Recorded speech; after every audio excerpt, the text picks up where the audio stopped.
Arik, tu peux lancer. Bruchim Abaim. Bienvenue à toutes et à tous. Alors, d'abord, je vous invite à mettre vos portables en silencieux ou à les éteindre pour le bon déroulé de la soirée. Je suis Gabriel Abensour, pour ceux qui ne me connaissent pas, donc membre du cercle du Beth Midrash Tashma, et qui organise donc cette soirée en collaboration avec l'Institut Hartmann, dans laquelle nous nous trouvons ce soir. Alors voilà 78 ans que s'est terminée la Shoah et son effroyable horreur. Et nous avons tous connu directement un parent, un grand-parent, une voisine, une connaissance proche ou lointaine qui a survécu à l'horreur de la Shoah. Mais nous avons aussi tous conscience que ça ne sera plus le cas de la génération qui vient, de celle de mes enfants, de celle des enfants ou de vos petits-enfants pour les personnes ici présentes. Et par conséquent, nous devenons nous-mêmes les témoins des témoins et se posent aussi des nouvelles questions. Comment se souvenir? Comment ancrer Yom HaShoah dans le calendrier juif? Comment en faire une date, un moment, comment on va dire marquer l'événement d'une façon qui s'inscrive harmonieusement dans la tradition juive et notamment dans la tradition du souvenir. Et toutes ces questions ont été longuement réfléchies ici à l'Institut Hartmann par un groupe d'études qui était dirigé par Michal Govrin, qui n'est pas là pour le moment. Non, parce que ce Bader, on a en parallèle une cérémonie en hébreu qui va commencer à 9h15 qui est dirigée par Michal Govrin. Mais toutes ces questions donc ont été réfléchies par Michal Govrin. Et ensemble, ce groupe de réflexion a mis en place une cérémonie qu'ils ont appelée en hébreu Itkansut.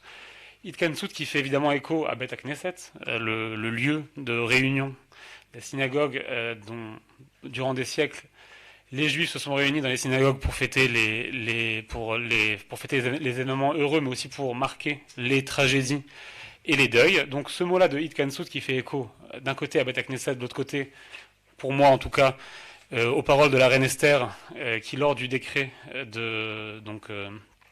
d'Aman dans la Megillah, dit à Mordechai, l'air Knos et Kol Yehudim, va et rassemble tous les Juifs. C'est le mot qui a été choisi pour cette soirée-là, qui, comme vous allez voir, est construite. On a un texte un texte avec une structure et plusieurs stations qui vont nous permettre de rentrer petit à petit dans cette soirée, mais qui aussi permet une certaine liberté pour qu'ils puissent s'adapter comme toute tradition juive, à différentes communautés, à différentes familles, et qui puissent se célébrer aussi, et qui puissent aussi être marqués d'une façon un peu plus intime. C'est pour ça qu'on a un peu tamisé les lumières et qu'on est assis en cercle et qu'on n'est pas dans une cérémonie très horizontale. On est dans une cérémonie horizontale, non pas dans une cérémonie trop verticale. Alors, à Tashma, nous avons aussi décidé de donner un sous-titre à cette soirée, et le sous-titre qu'on a choisi, c'est le mot de remémoration. J'imagine qu'il a suscité l'interrogation. Plusieurs nous l'ont dit, pourquoi pas commémoration, cérémonie, etc. Alors la première raison, c'est parce que nous voulons susciter la question. Je pense qu'une des façons juives de se souvenir activement, c'est de commencer par une question. On a ça évidemment à Pessah, un souvenir joyeux, la sortie d'Égypte, on commence avec Manishtana, mais on a aussi ça à Tisha B'Av, où à l'inverse, on commémore, on se remémore une tragédie. Et à Tisha B'Av aussi, tant dans les rituels, dans les changements qu'on fait à la synagogue, dans les maisons, ça soit par terre, on allume des bougies, on change le sens de la parochet, etc. Tous ces éléments-là viennent éveiller la question pour faire de nous des acteurs, pour que les personnes présentes s'interrogent et participent activement par leur réflexion. Donc ce mot-là suscite la question, mais fait aussi écho à la pensée du philosophe juif allemand Walter Benjamin, décédé dans des circonstances tragiques en 1943 en fuyant les nazis. Et dans un de ses derniers textes, Walter Benjamin a réfléchi sur la notion le rapport au temps et la notion de souvenir pour en dégager ce que lui a appelé, ou ce qui a été traduit en tout cas en français comme remémoration, pour en dégager une façon juive de souvenir. Il finit son texte en faisant l'éloge du rapport des juifs au temps et du rapport des juifs au souvenir, en proposant en fait que un souvenir doit toujours être, le rapport au passé doit toujours être un rapport actif, nous ne sommes pas dans une contemplation d'un passé révolu, que nous regardons passivement, mais au contraire, nous voulons que notre présent puisse s'imprégner du passé et aussi de tous les passés inachevés, des vies brisées, des communautés déracinées, de tous ces passés-là qui, à travers nous ce soir, peuvent avoir un écho. C'est pour ça qu'en fait, cette cérémonie-là est participative. Alors forcément, on est nombreux, on est heureux de ça. Donc tout le monde, on ne pourra pas entendre toutes les voix, on va dire, en solo, mais on invite toutes les personnes à participer. Il y a des textes qu'on va lire à voix haute ensemble. Et je vous invite à rentrer à le faire, malgré la gêne qu'on peut ressentir au début, pour qu'encore une fois, pour que toutes les voix puissent être entendues, pour que nous soyons tous actifs et pour que ce moment-là, pour que ce présent-là ne soit pas un moment vide, comme le disait Walter Benjamin, mais au contraire un temps transformatif dans lequel nous pouvons un instant nous imprégner du passé. J'ajoute que tout le long de cette soirée, nous allons être accompagnés par deux artistes, par Milena Karkovsky-AH et par Nevo Castiel. Et là aussi, il y aura des chants, des nigunim. Certains sont connus, et ceux qui sont, je vous invite aussi à faire entendre votre voix, à chanter avec nous. Alors on va ouvrir cette soirée-là par un nigun chassidique qui a été composé en Ukraine. Et ce nigun est souvent chanté dans les communautés ashkénazes le soir de Kippour. Et il fait écho à la fragilité de la condition humaine en général et de la condition juive en particulier. Le public aussi est invité, ceux qui reconnaîtront le nigun, est invité à accompagner nos artistes.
Nous allons lire ensemble le texte, le schéma de Primo Levi, et j'invite le public à lire à haute voix, tous ensemble. Vous qui vivez en toute quiétude, bien au chaud dans vos maisons, vous qui trouvez le soir en rentrant la table mise et des visages amis, considérez, si c'est un homme, que celui qui peine dans la boue, qui ne connaît pas de repos, qui se bat pour un quignon de pain, qui meurt pour un oui, pour un non, considérez, si c'est une femme, que celle qui a perdu son nom et ses cheveux, et jusqu'à la force de se souvenir, les yeux vides et le sein froid, comme une grenouille en hiver. N'oubliez pas que cela fut. Non, ne l'oubliez pas. Gravez ces mots dans votre cœur. Pensez-y chez vous dans la rue. En vous couchant, en vous levant. Répétez-le à vos enfants. Ou que votre maison s'écroule, que la maladie vous accable, que vos enfants se détournent de vous. Souvenons-nous, lors de ce rassemblement de la Shoah, qui a décimé un tiers du peuple juif, 6 millions de femmes, d'hommes et d'enfants. Souvenons-nous du décret funeste d'extermination qui a menacé d'engloutir le peuple juif parce qu'il était juif, chaque être dans son altérité. Nous sommes tous des rescapés du décret funeste. Racontons les communautés juives errantes, abandonnées, effacées, d'est en ouest et jusqu'aux terres d'Orient. Prononçons l'oraison des disparus. Allumons une bougie en leur souvenir. Plantons notre regard dans le mal, qui la petach hatat rovetz, car la faille est tapie à ta porte, alors et aujourd'hui. Et face à lui, glorifions le dévouement des combattants, la lutte pour la dignité humaine, des femmes, des hommes, des enfants et des justes parmi les nations.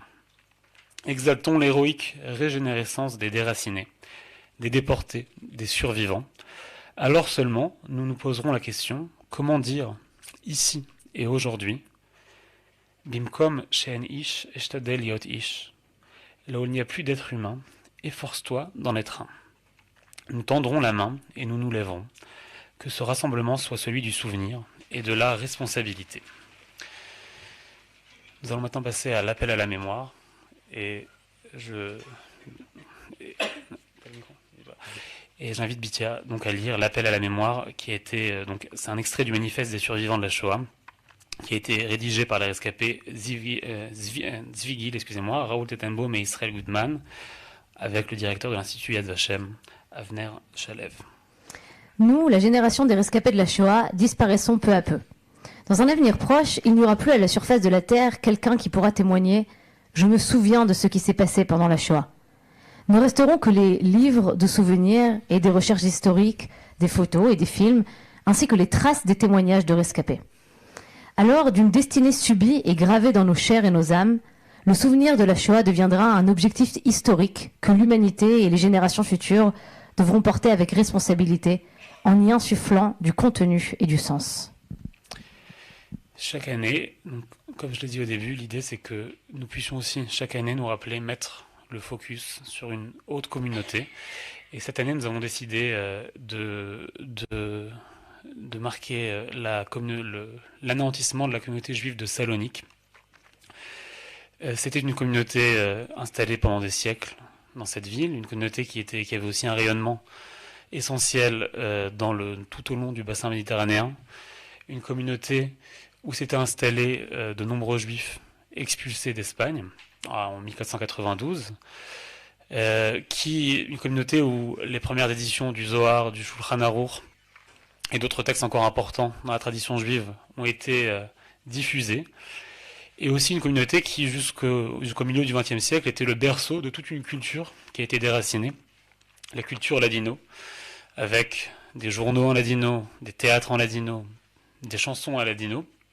La communauté juive de Salonique a été anéantie à 96,5%. Presque aucun survivant, presque aussi aucune trace physique à Salonique même de ces siècles d'existence juive. Et ce soir, nous allons, Milena et Nevo vont interpréter une kina, donc un chant de deuil, qui avait été rédigé par cette communauté-là en ladino, pour marquer l'incendie de 1917 qui avait ravagé la ville et les quartiers juifs de la ville. Et évidemment, après la Shoah, cette kina prend aussi un autre sens sur l'incendie qui a ravagé la communauté tout entière.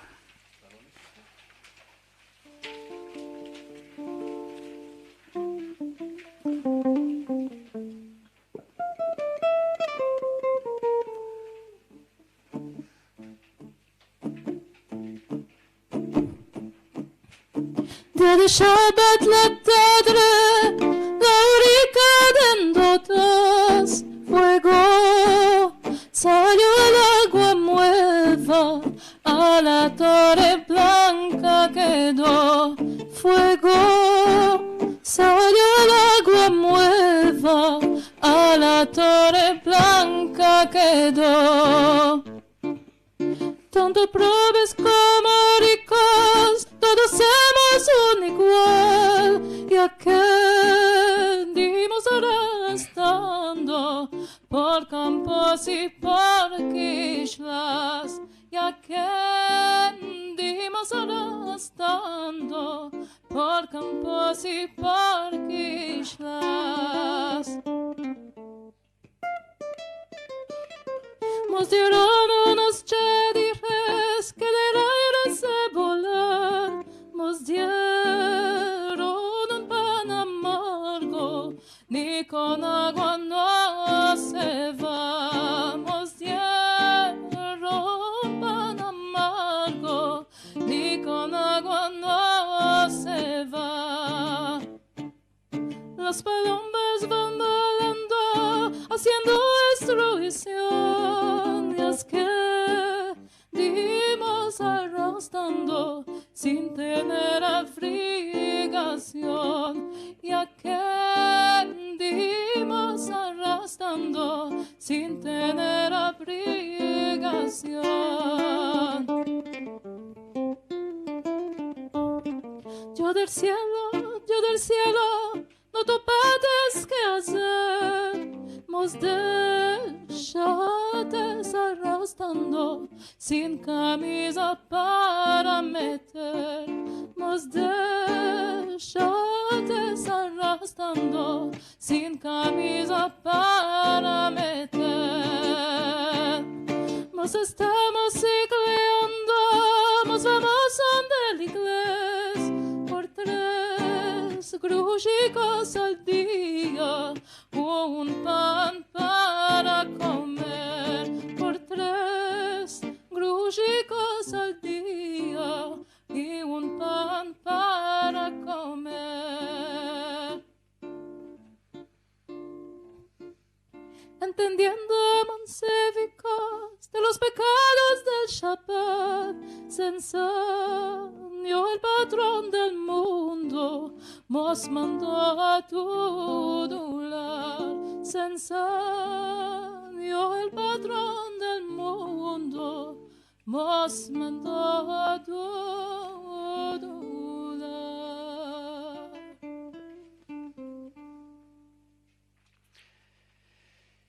Merci Milena. Nous allons maintenant, nous avons quelques bougies pour des raisons liées aux anti-incendies, nous ne pouvons pas trop en allumer. J'invite les personnes en fait qui le souhaitent à allumer une bougie à la mémoire d'une personne que vous avez connue, d'une personne de votre famille que vous n'avez pas connue, d'une communauté déracinée. C'est un libre choix, je vais allumer la première. Pas le micro.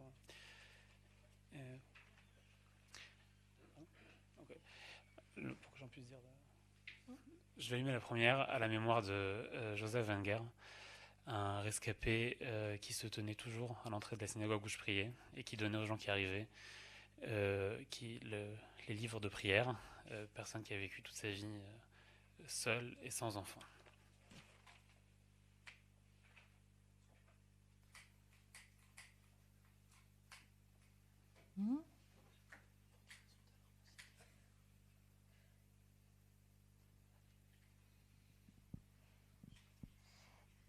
Je vais allumer une bougie à la mémoire de Mamie Evelyne qui a passé son enfance dans un couvent en Belgique et qui s'est jamais remis de cet épisode dans un couvent.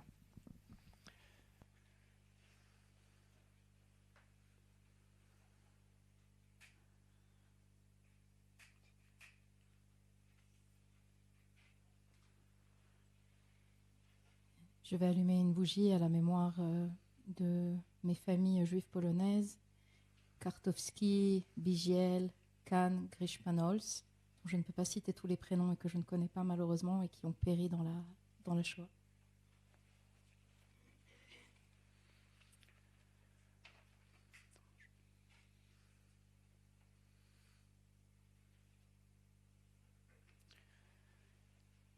Le micro se promène et les personnes qui veulent rappeler la mémoire de quelqu'un et allumer une bougie sont invitées à le faire. Je vais allumer une bougie à la mémoire de la grand-mère de ma femme, Shulamit Rubinstein, qui s'est suicidée au camp de Plaszow pour sauver ses filles qui l'auraient suivi dans la mort. Shulamit Rubinstein.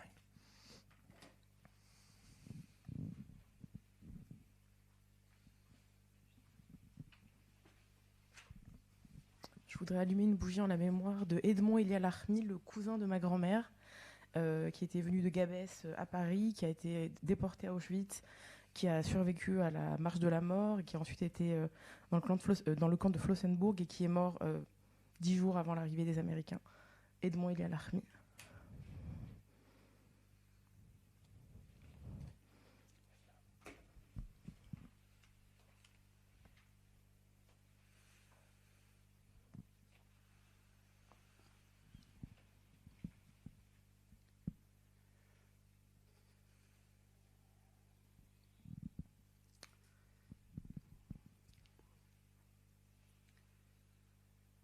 Pour mes deux grands-pères,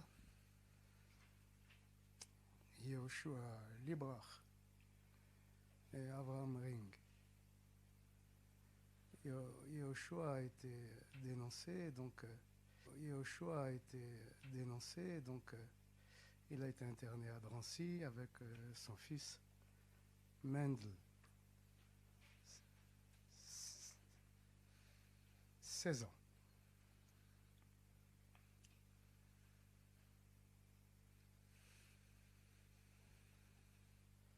Et son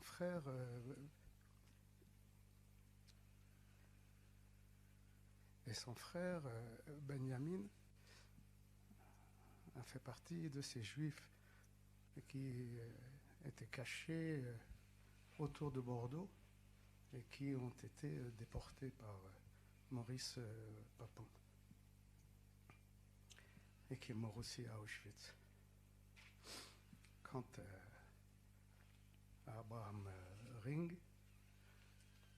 comme Yehoshua Librach, après avoir été démobilisé et avoir été mobilisé volontairement dans le bataillon juif de l'armée française, il s'est volontairement inscrit sur les listes et il a été déporté d'abord à Beaune-la-Rolande, ensuite à Drancy et ensuite à Auschwitz.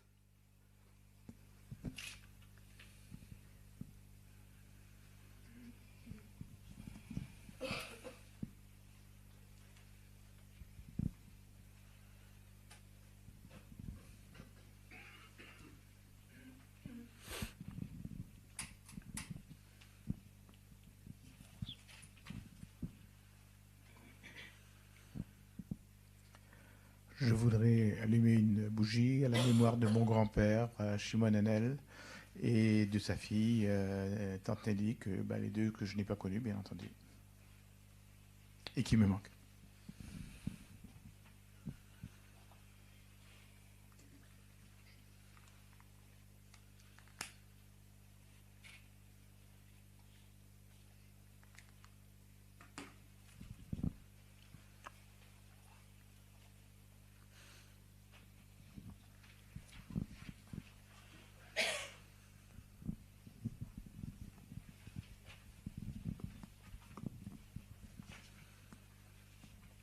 Je vais allumer qui s'est suicidée au moment où elle ne supportait plus les fuites d'un endroit à l'autre et de se cacher sous une fausse identité et où elle devait se séparer de sa famille. Elle s'appelait Marthe Kahn.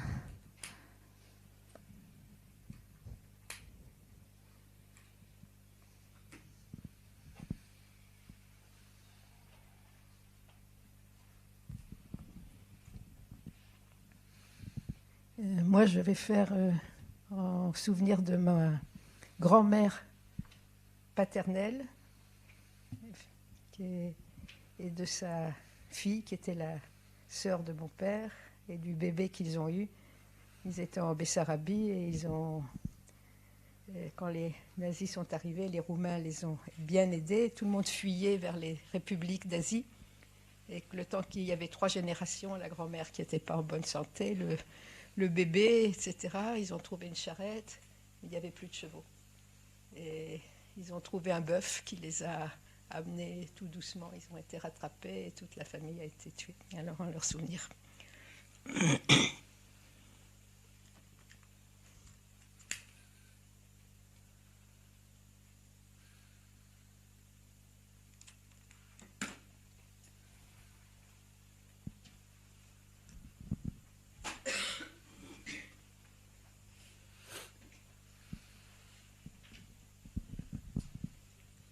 Moi, je vais allumer une bougie en souvenir de mon grand-père et de ma grand-mère qui ont été déportés à Auschwitz. Seule ma grand-mère a été sur la liste et mon grand-père a décidé de ne pas la laisser partir toute seule.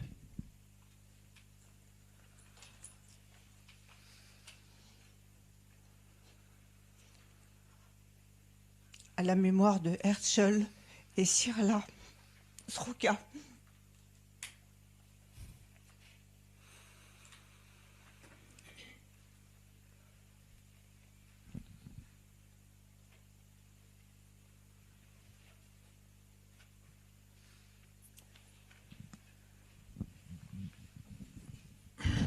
Allumer une bougie en souvenir de mon père qui était, comment dire, incarcéré dans un camp de travail en Tunisie pendant une longue période et qui est tombé malade et qui est mort tout de suite après la guerre.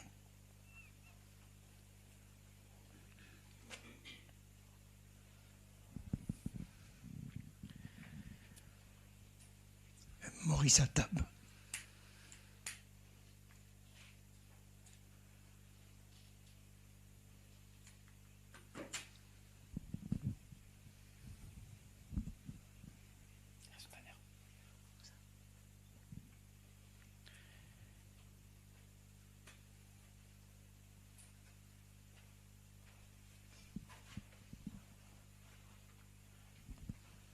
Je voudrais allumer une bougie en la mémoire de mon grand-oncle, Meir Lipovetsky, qui habitait Paris et qui, si j'ai bien compris, s'occupait beaucoup de ses neveux et a été déporté et déporté à Auschwitz.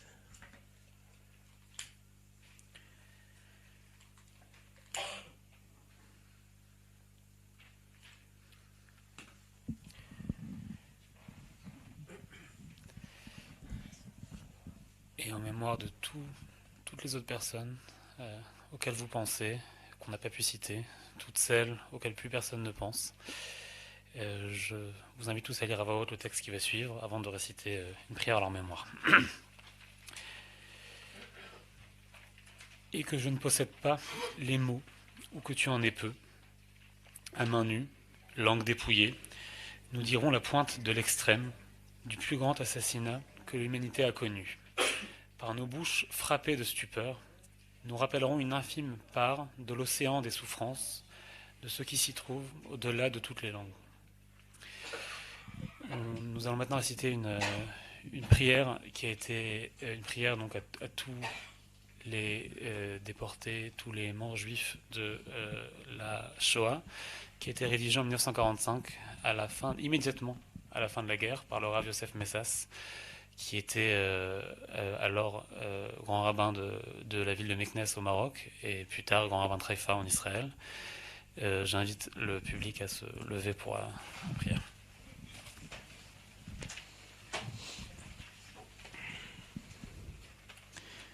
אנא אדוני אב הרחמים, שוכן מרומים, יודע כל נעלמים. ברחמך הרבים והעצומים, רחם נא על רוחות ונפשות ונשמות, הישרים והתמימים, הנאהבים והנעימים, של 6 מיליוני יהודים, אנשים ונשים וטף, ילדות וילדים, שנהרגו ושנשחטו ושנשרפו ונטבעו ונחנקו ונגברו חיים, ושנידונו בכל מין מיתה משונה, בכל מקום אשר נגע יד הצר הצורר האכזר. ברחמך רחם עליהם, וחוז וחמול עליהם, וצרור נשמתם לפני ולפנים אל מקום הקודש, עם נירן עמך, בית ישראל הקדושים והטהורים, אשר מסרו נפשם על קדושת שמך הגדול בימי השמדות, ותשביע בצחות נפשותם, ירוויון מדשן ביתך ומנחל עידנך תשקם, ותלווה עליהם השלום, ועל משכבם יהיה שלום, ותעמידם לקץ הימין, וחוס נחמות השקה בלב אבליהם, והדואגים ומצטערים עמהם, ונקום נקמתם ונקמת כל דם עבדיך השפוך, ככתוב בתורתך הקדושה על ידי איש האלוהים נאמן ביתך, כי דם עבדיו יקום ונקם וישיב לצריו, וכיפר אדמתו עמו. ומכאן ולהבא, חושבן הטבה, תן שלום בארץ, תן שלום במלכויות, ונהיה שקטים ושאננים לאהבתו וליראתו, ומלאה הארץ דעה את אדוני, אמן כן יהי רצון.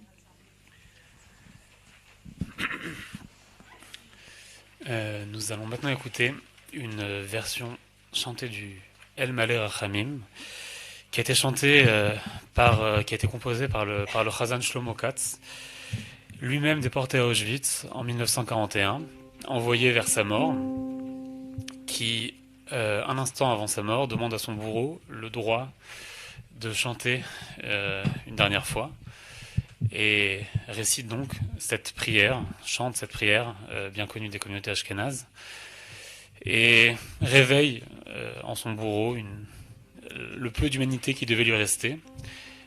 Ce bourreau lui a accordé la Zisov, et en 1950, Shlomo Katz a enregistré cette version que Milena va interpréter.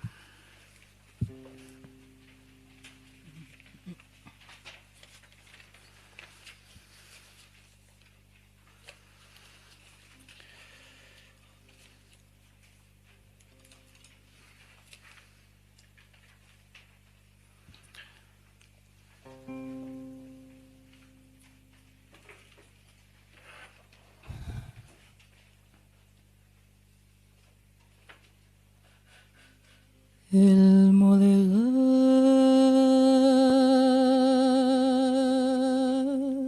Hamim Shochen Bamromim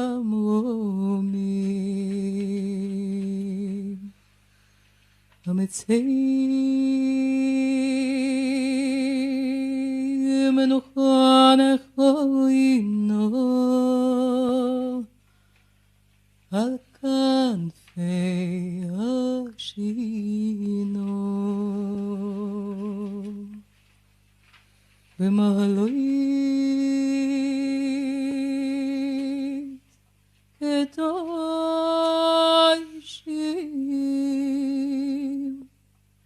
קדושים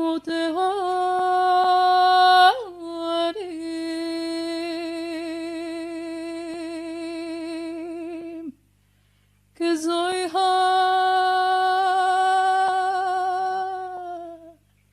הרקיע מאירים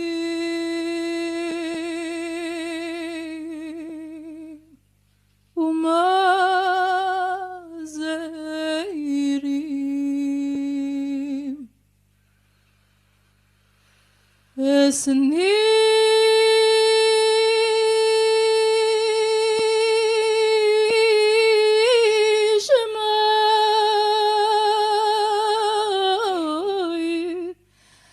אחינו בני ישראל הקדושים והטהורים שנפלו בדאורייצים ונשפע דמם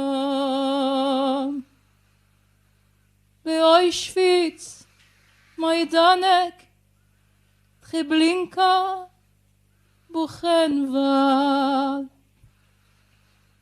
ובשם מחנוס השמדה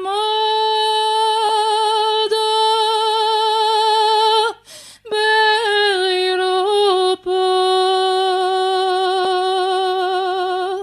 שנהרגו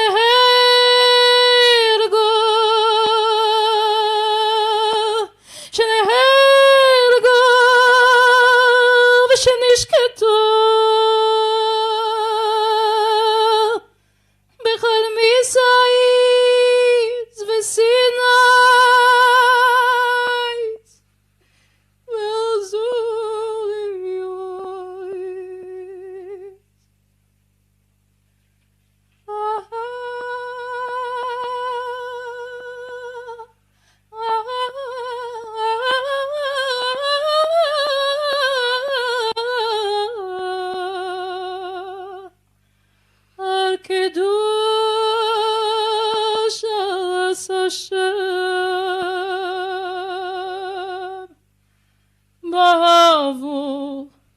שאנחנו בני ובנויסיהם, אחייהם ואחיוסיהם נועדרים צדוקה, ביד אסקורס נשמו יסיים.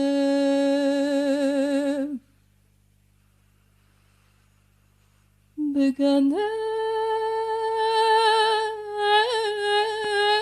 עדן,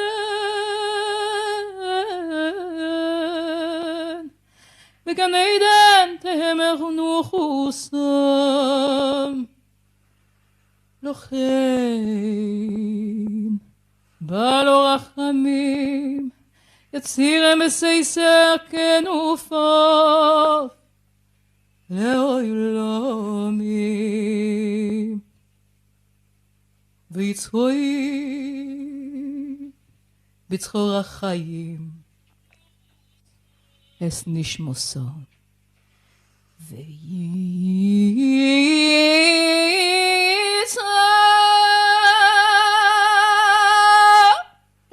ויצחור בצחור החיים, ויצחור בצחור החיים אס נשמוסו, אדוני ונחלוסו, וינוחו בשולים על משכבם,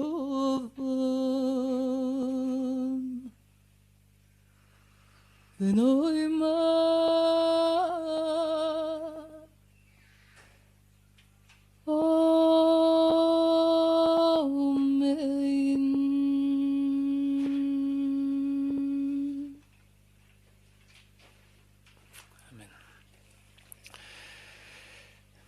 Nous arrivons à la partie consacrée au mal.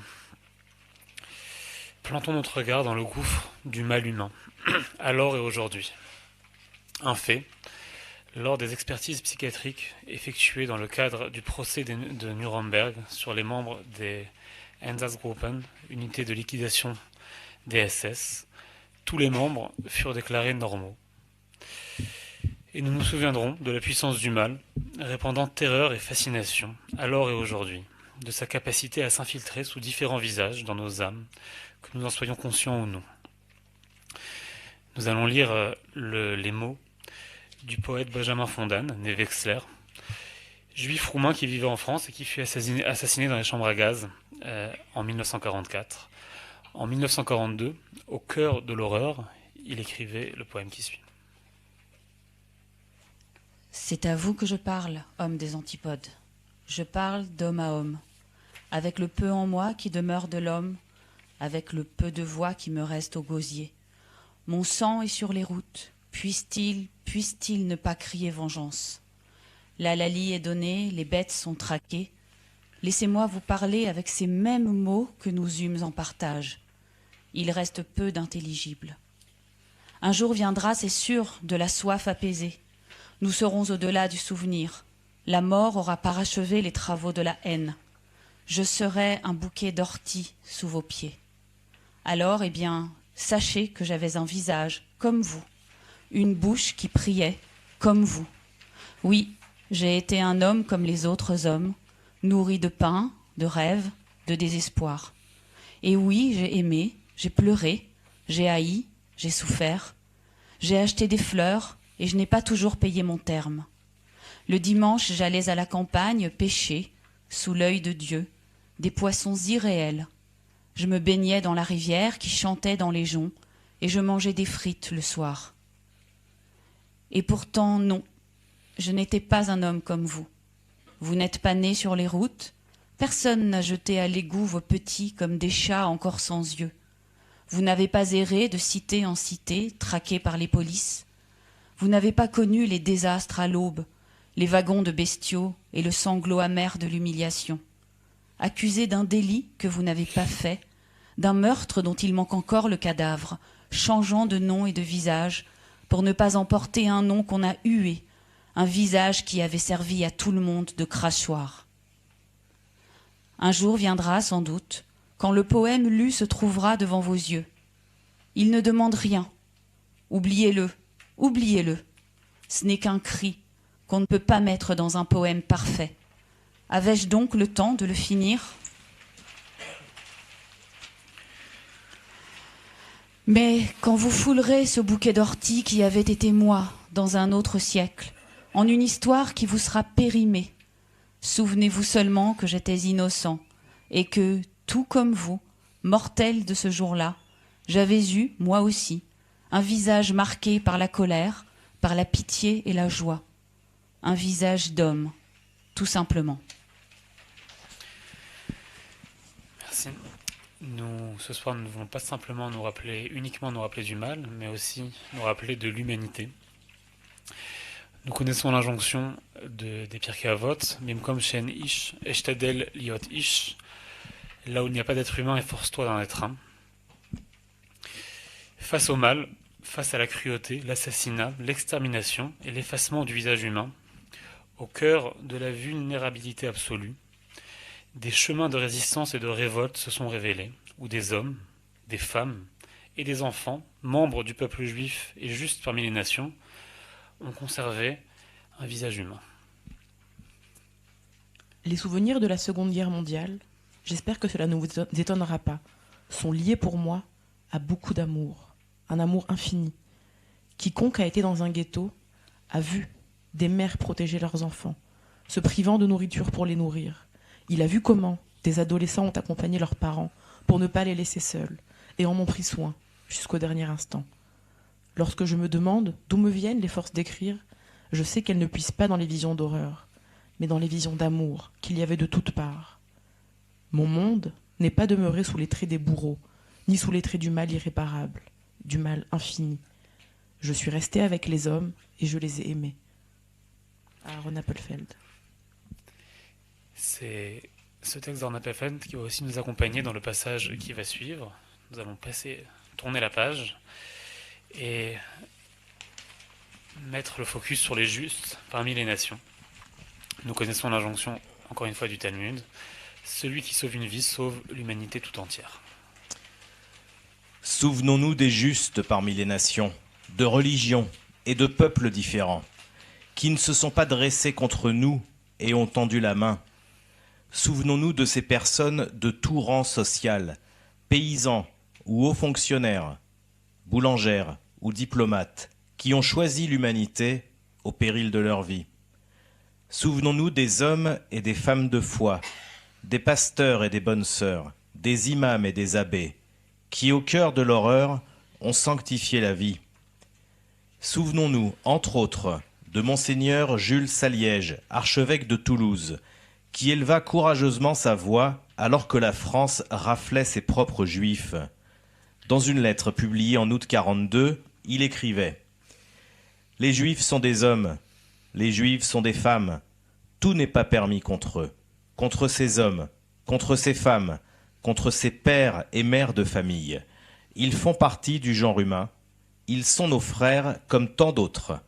Un chrétien ne peut l'oublier. » Ces mots ont été immédiatement relayés par les curés de nombreuses paroisses et ont poussé d'autres hommes et femmes à agir en faveur des Juifs. Merci. En souvenir des justes parmi les nations, mais aussi des résistants, de toutes ces personnes non juives qui ont refusé l'indifférence, nous allons chanter, j'invite le public à chanter avec nous, le chant des partisans, en français, puis aussi en yiddish, et même un peu en hébreu, parce que le chant yiddish a été traduit en hébreu.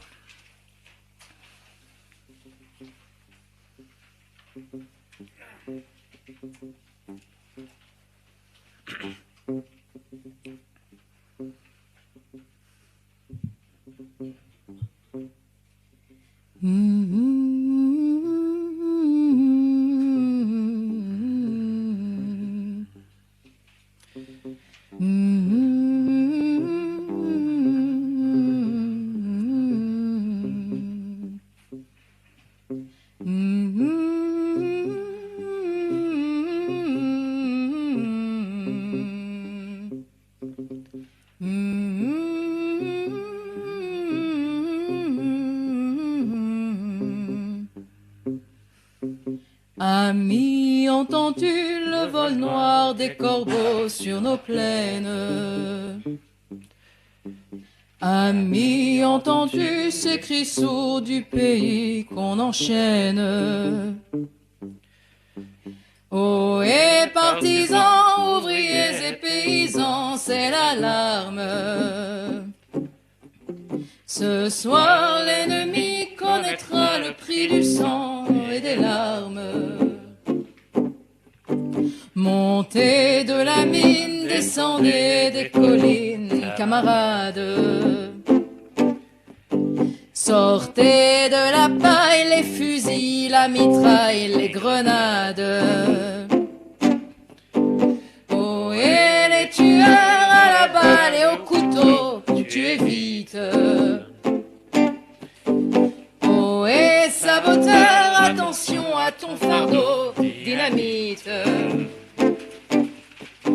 C'est nous qui brisons les barreaux des prisons pour nos frères. La haine à nos trous, c'est la faim qui nous pousse, la misère. Il y a des pays où les gens au creux des lits font des rêves. Ici, nous vois-tu, nous on marche et nous on tue, nous on crève. Ici, chacun sait ce qu'il veut, ce qu'il fait quand il passe. Ami, si tu tombes, un ami sort de l'ombre à ta place. Demain, du sang noir séchera au grand soleil sur les routes. Chantez, compagnons, dans la nuit, la liberté nous écoute. Ami, entends-tu les cris sourds du pays qu'on enchaîne? Ami, entends-tu le vol noir des corbeaux sur nos plaines? Oh, oh, oh,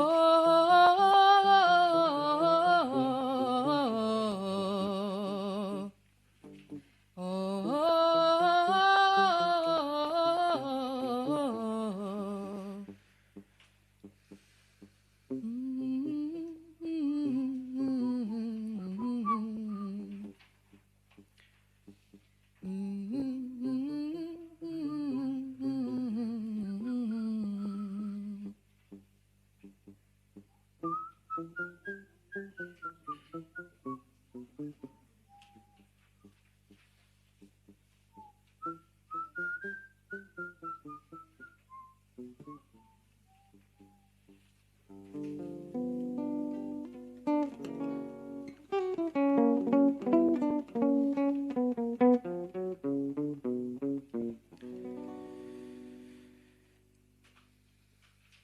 Sag nicht kein Mal, als die gehst im letzten Weg.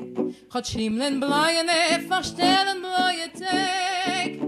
Kommen wird nach unser ausgebänkte Show. Es wird abbeugt an unser Trotz, wir seien da. Kommen wird nach unser ausgebänkte Show. Es wird abbeugt an unser Trotz, wir seien da. Von grünen Palmenland bis Weintenland von Schnee. Wir kommen an in unser Pein, in unser Weh. Und wo gefallen ist der Spotz von unser Blut? Sprossen wird auch unser Gewurre, unser Mut. Und wo gefallen ist der Spotz von unser Blut? Sprossen wird auch unser Gewurre, unser Mut. אל תאמר הנה דרכי האחרונה, את אור היום הסתירו שמי העננה. זה יום נחשפנו לו עוד יעל ויבוא, ומצדנו עוד ירים אנחנו פה. זה יום נחשפנו לו עוד יעל ויבוא, ומצדנו עוד ירים אנחנו פה. Es wird die Morgensohn bei Gilden uns dem Heind, und der Nächten wird verschwinden mit dem Feind. Noch heute versammeln, wenn die Sonne und der Kajor, wie ein Parol, so gehen das Lied von dort zu da. Noch heute versammeln, wird die Sonne und der Kajor, wie ein Parol, so gehen das Lied von dort zu dort. Das Lied geschrieben ist mit Blut und nicht mit Blut. Es ist nicht kein Lieden von einer Vogel auf der Frei. Das hat der Volk zwischen Fallen die gewinnt. Das Lied gesungen mit einer Gannes in die Hand. Das hat der Volk zwischen Fallen die gewinnt. Das Lied gesungen mit einer Gannes in die Hand. On va finir ce passage avec une prière qui a été rédigée encore une fois par le Rav Yosef Messas en 1945, au même moment que la première prière qui était pour les disparus juifs. Cette fois une prière à la mémoire des soldats alliés, des résistants et des justes parmi les nations qui ont donné leur vie pour amener la libération. Et j'invite le public à se lever. אל מלא רחמים, נא ברחמך הרבים, רחם על כל נפשות מתי מלחמה מאחינו, הערבים והצרפתים והרוסים והאמריקנים והאנגלים, וכל אשר עזרו על ידם. תן להם חלק מגן עדנך, ודשנם מטובך. ייקחו שכר טוב ויפה על חסדם הגדול אשר הגדילו לעשות עם כל יושבי תבל, ובפרט עמנו עם ישראל.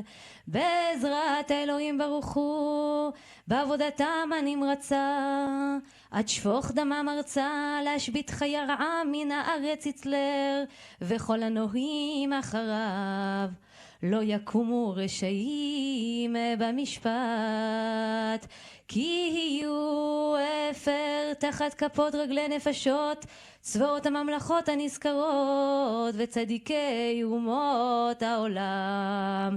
אמן.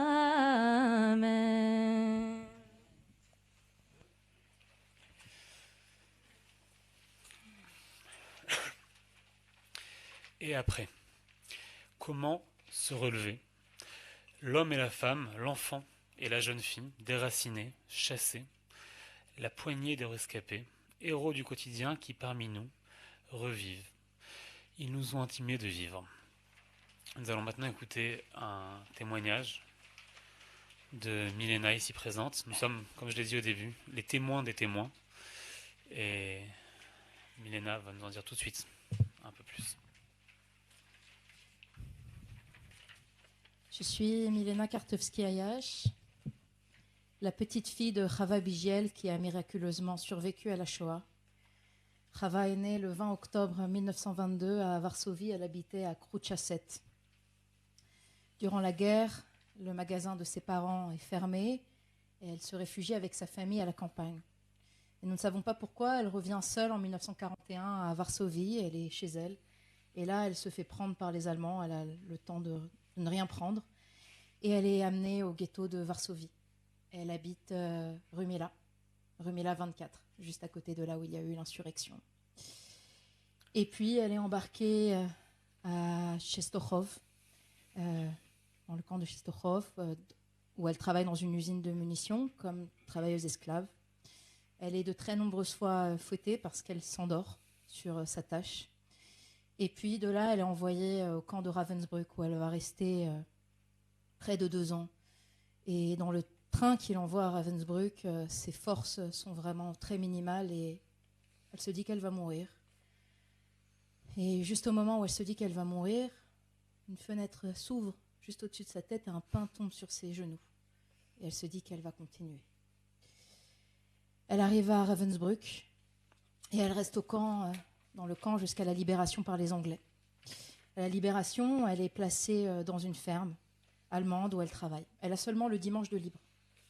Elle accompagne une de ses amies qui cherche désespérément son mari et elles se rendent toutes les deux dans le DP Camp, le camp de réfugiés juifs de Feldafing. Et là, ma grand-mère voit mon grand-père voit ma grand-mère, coup de foudre. Ils se marient un mois plus tard. Et c'est un officier d'état civil allemand qui les marie.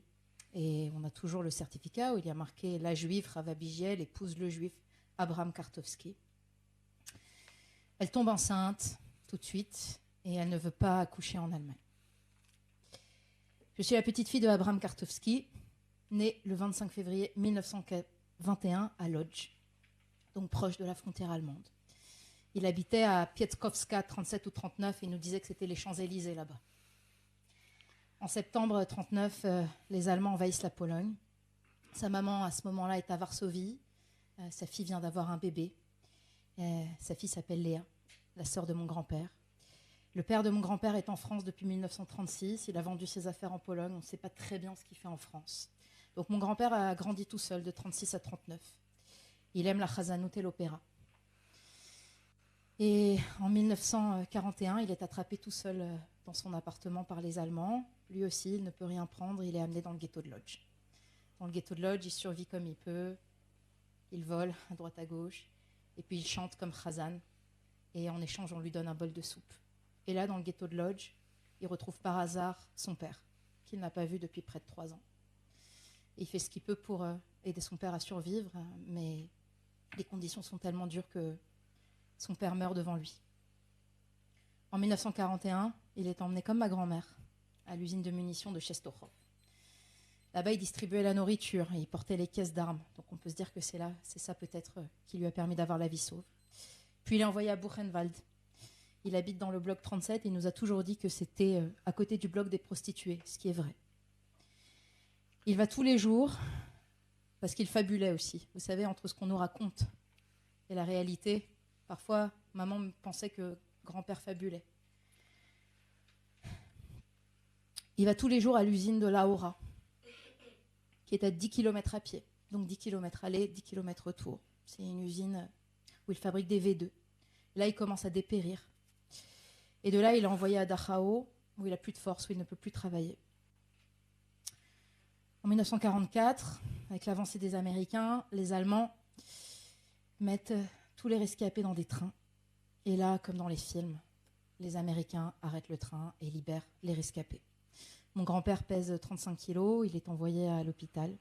Et là, la Croix-Rouge envoie des colis. Et le médecin allemand dit en allemand, ne mangez pas les colis de la Croix-Rouge parce que vos intestins ne sont pas encore prêts à recevoir cette nourriture-là. Seulement, la plupart des rescapés ne comprennent pas l'allemand. Donc, ils mangent les colis de la Croix-Rouge et ils meurent. Mon grand-père, qui parle plusieurs langues, dont l'allemand, ne meurt pas. Il reste 6 mois à l'hôpital. Il sort, il va dans le Dippikem de Feldafing. Il est très sioniste. Il veut partir en Palestine, se battre et créer l'État. Il veut aussi se venger. Et comme je vous l'ai raconté, il rencontre ma grand-mère. Il se marie. Et mon grand-père avait un frère qui était en France. Et mon grand-père se souvenait par cœur de l'adresse de son frère en France. Donc il lui écrit, il se dit que son frère est peut-être mort. Il lui écrit au 7 rue Augustin Thierry. Et depuis Feldafing, il reçoit une réponse de son frère, lui disant qu'il est vivant et qu'il peut venir à Paris. Ma grand-mère, qui est enceinte et qui ne veut pas accoucher en Allemagne, a peur d'aller en Palestine. Elle n'est pas plus sioniste que ça. Il est impossible d'aller aux États-Unis, donc ils échouent à Paris. Et ma mère naît dans cet appartement au 7 rue Augustin Thierry. Et mon grand-père, il vivra toute sa vie.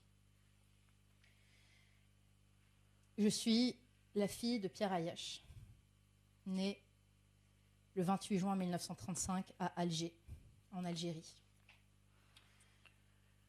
En 1940, le décret Crémieux est aboli. Mon papa est jeté au dehors de l'école. Donc, avec ses camarades, ils ont quelques cours chez des familles juives. Son beau-frère est envoyé dans un camp de travail forcé, comme plus de 3000 autres juifs.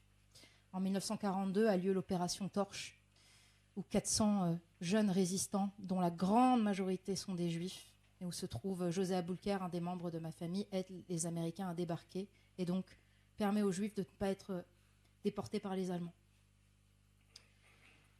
Je m'appelle Milena, d'après Milena Jesenska, juste parmi les nations. Milena Jesenska est née le 10 août 1896 à Prague. C'était une intellectuelle, une traductrice, journaliste, auteure et féministe. Elle a été le grand amour de Franz Kafka et sa traductrice de l'allemand vers le tchèque. Et vous connaissez très certainement Lettre d'amour à Milena. Elle s'est aussi mariée d'un premier mariage avec un juif. Elle était totalement philosémite. Et son père était d'ailleurs contre ce mariage. Son père était un fervent catholique et il l'a fait enfermer dans un hôpital psychiatrique pendant plus de 9 mois. Pendant la Seconde Guerre mondiale, Milena décide de s'engager auprès de ses compatriotes juifs qui arrivent par immenses vagues à Prague.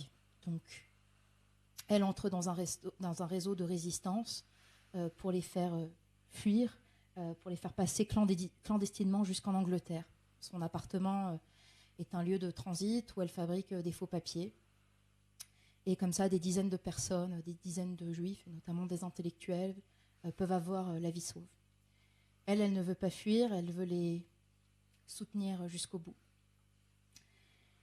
Elle est attrapée le 11 novembre 1939 par la Gestapo. Elle est détenue 15 mois dans plusieurs prisons, puis elle est déportée à Ravensbrück, où était ma grand-mère. Elle rencontre là-bas Margaret Buber-Neumann, qui avait été la femme du fils de Martin Buber. Et une immense amitié naît entre toutes les deux, qui est racontée dans le livre de Margaret Buber-Neumann, Milena. Son état de santé se détériore, malgré le fait que c'est une optimiste sans bornes. Et elle meurt le 17 mai 1944, juste 3 semaines avant la libération. Et le 14 décembre 1994, elle est reconnue juste parmi les nations par Yad Vashem. Et je suis aussi la petite fille de Élie Léon Lévy-Valentin, qui était chanteur d'opéra et directeur de l'Opéra d'Alger. Et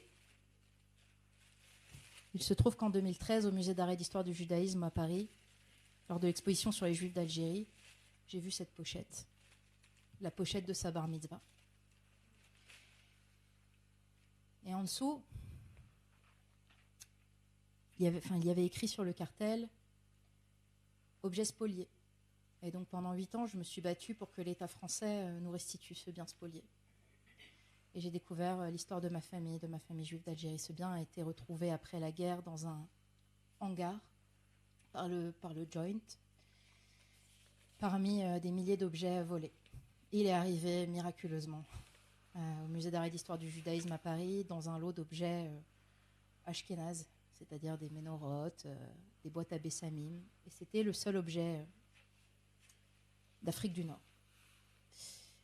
Une histoire très longue. En tout cas, cet objet nous a été restitué à mon papa et à moi le 1er juillet 2021 à Paris, au ministère de la Culture. Et j'ai quitté la France, j'ai quitté l'Europe, j'ai fait mon alia le 6 juillet 2021. Toute l'histoire de cette pochette et tout ce que j'ai découvert sur l'histoire de ma famille m'a poussée à ça. Et j'ai fait mon alia avec ce bien spolié qui nous a maintenant été restitué dans mon sac à dos. Voilà. L'histoire se transmet à travers nous et nous brodons, nous tissons l'histoire au fil d'or, comme cette pochette.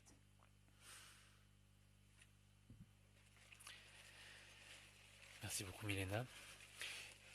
Nous avons commencé cette cérémonie en rappelant le philosophe juif allemand Walter Benjamin, ses écrits sur le temps, sur le rapport juif au temps, sur le souvenir, et en ouvrant en fait avec une question, qu'est-ce que cela signifie se souvenir d'une façon juive? Comment se souvenir avec responsabilité? Comment se souvenir de façon active? Comment éviter une contemplation passive d'un passé qui ne serait déjà plus?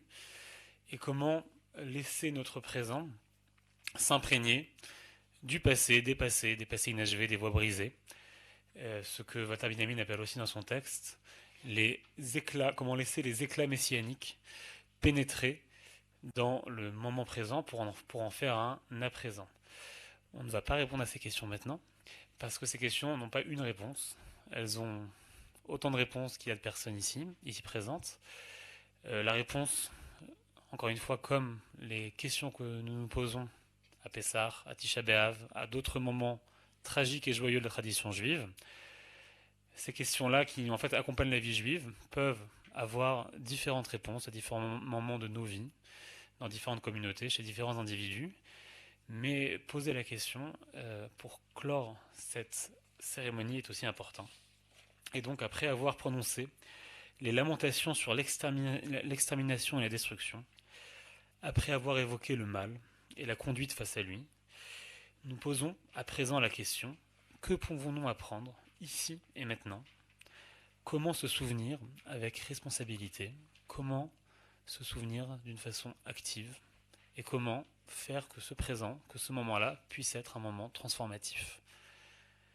C'est avec ces questions en tête que nous allons clore cette cérémonie, cette soirée, avec un dernier chant que Milena va interpréter, un chant très spécial. C'est une kina, donc ces chants de lamentation, qui a été rédigé par le rabbin kabbaliste Yehuda Fatia, qui est né à Bagdad, en Irak, et qui, dans sa jeunesse, est venu en Israël, s'installer à Jérusalem, qui était une des figures importantes du judaïsme séfarade à Jérusalem, qui a rédigé cette kina au début de la guerre, kina qui utilise deux figures de la tradition juive, Rachel, la matriarche Rachel, et Dieu, et en fait qui crée un dialogue qui est basé sur un texte des prophètes, mais aussi sur un long texte du Zohar, un dialogue en fait entre Rachel, qui supplie Dieu de stopper son décret contre son peuple, de stopper les persécutions, les massacres, et qui refuse de se consoler jusqu'à ce que Dieu daigne à écouter sa voix. Donc Rachel ici comme la figure protectrice du peuple juif, Rachel qui dans la tradition kabbaliste est associée à la Shrina, c'est la présence divine qui, un peu comme une mère, une figure maternelle, protège ses enfants coûte que coûte. Et cette kina donc fait ce dialogue entre Rachel et Dieu. Elle commence avec Rachel qui supplie et continue avec Dieu qui répond et qui finalement accepte, et donc qui finit sur des paroles de consolation. C'était une prière qui a été récitée, on a beaucoup de témoignages. Alors le Rav Yehuda Fatia lui-même se rendait presque quotidiennement pendant la Shoah, il est mort en plein milieu, mais encore une fois les échos de la Shoah, de la destruction des Juifs à travers le monde arrive aussi à Jérusalem. Il se rendait presque quotidiennement au tombeau de Rachel, qui n'est pas très loin de Jérusalem, et mais organisait aussi des prières publiques à Jérusalem, des jeûnes publics, où les communautés entières donc jeûnaient et lisaient cette prière à la fin. L'air avec que Milena va chanter, c'est un air qu'elle a composé spécialement pour cette soirée-là. Et les personnes qui peuvent suivre les paroles dans le texte en hébreu, je vous invite à les suivre parce qu'elles sont poignantes et magnifiques. C'est donc avec ce texte-là que nous allons aussi finir cette cérémonie, puisque c'est à la fois la tragédie portée par Rachel et l'espoir dans la réponse de Dieu dans ce texte-là.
בפרשת דרכים. אנא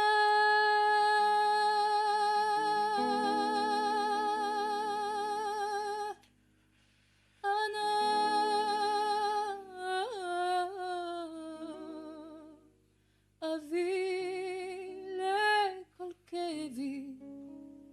תפנה אליי ברחמים.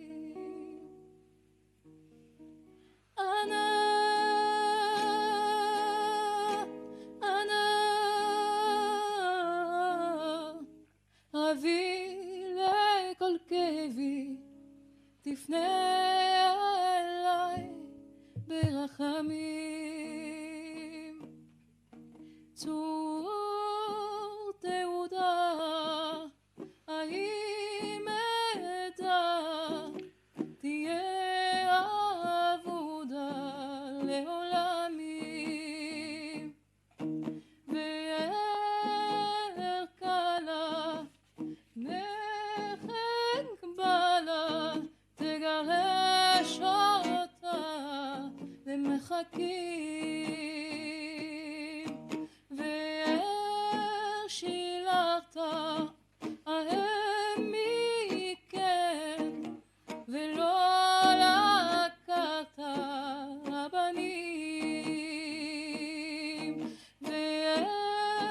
ונטשת הצאן טועים בין האריות הלוויים.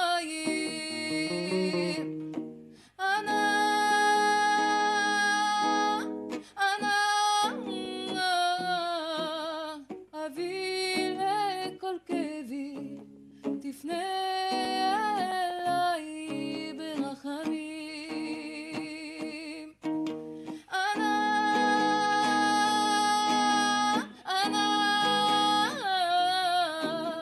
אביא לכל כאבי, תפנה אליי ברחמים. ואר תידום לבני אדום, המקריבים מהם זבחים. האם לא תם עוון פישם בידי מים הזדונים? האם מצא לפניך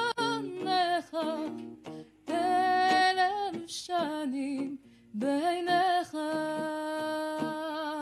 ו1000 שני נתן לרוב, ולא חדל המחור.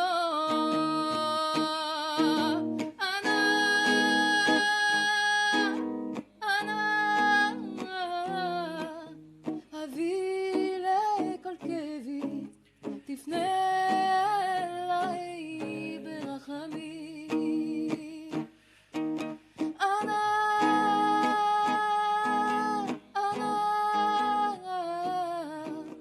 אביא לכל כאבי, תפנה אליי ברחמים.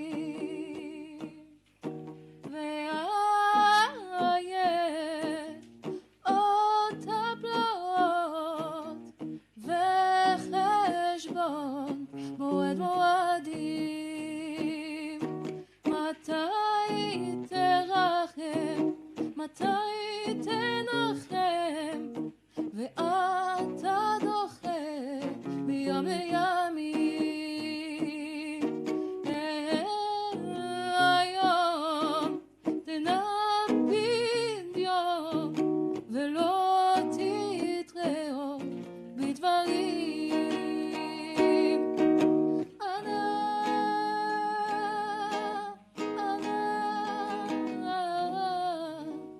אביא לכל כאבי, תפנה אליי ברחמים.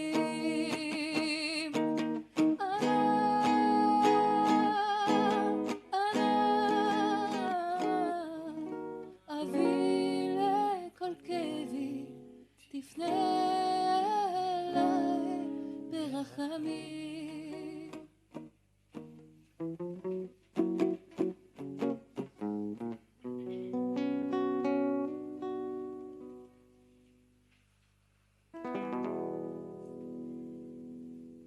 כל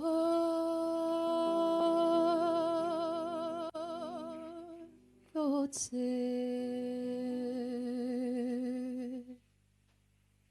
מעל כיסא דומי ביתי קהלת איתנים דומי ביתי קהלת איתנים מיניתי מה מעינך ודחיקה מתחנונים כי מרוב שיחך ובריאתך נדדו כל העליונים והוא עלה עד מעלה ונחמרו הרחמים דומי ביתי קהלת איתנים דומי ביתי קהלת איתנים דומי ביתי קהלת איתנים דומי ביתי קהלת איתנים ולא אדום עד אקום ועבדיי הנשפכים ובזמן קצר אהיה קוצר ובצר כל הרשעים אקצוח אבנה תומכי צלמה ותדק יתד לרסיסים דומי ביתי קהלת איתנים דומי ביתי קהלת איתנים דומי ביתי קהלת איתנים דומי ביתי קהלת איתנים והפטר תיבות הסתומות של נשמות אבלויים קומי אורי התנערי ולבשי בגדך היקרים גם כל עמי ולאומי הם מתוודים ואומרים אם עווננו אנו בנו עשנה למען שמך זוכרנו אדוני ברצון עמך דומי ביתי קהלת איתנים דומי ביתי קהלת איתנים דומי ביתי קהלת איתנים דומי ביתי קהלת איתנים דומי ביתי קהלת איתנים דומי ביתי קהלת איתנים דומי ביתי קהלת איתנים דומי ביתי קהלת איתנים. Ce rassemblement du Mashoa prend fin. Merci à toutes et à tous d'avoir été présents avec nous ce soir. Merci à l'Institut Hartmann qui nous a accueillis ce soir. Je tiens aussi à dire que c'est une cérémonie, une soirée qui est en construction. Et on essaye, on a demandé beaucoup de réflexion, beaucoup de travail et d'énergie, notamment de la part de Milena et Nevo. Mais nous sommes vraiment heureux d'avoir vos retours, vos avis, pour que nous puissions la peaufiner pour les années qui viennent. Et j'invite évidemment tout le public présent à suivre nos activités au Beit Midrash Tashma Vous pouvez nous suivre en ligne, vous aurez les informations aussi dans vos emails pour ceux qui se sont inscrits à notre newsletter et ceux qui veulent soutenir nos activités. Il y a une boîte à dons avec un QR code, on peut faire en ligne ou en liquide pour ceux qui veulent nous aider. Merci à vous et bonne soirée.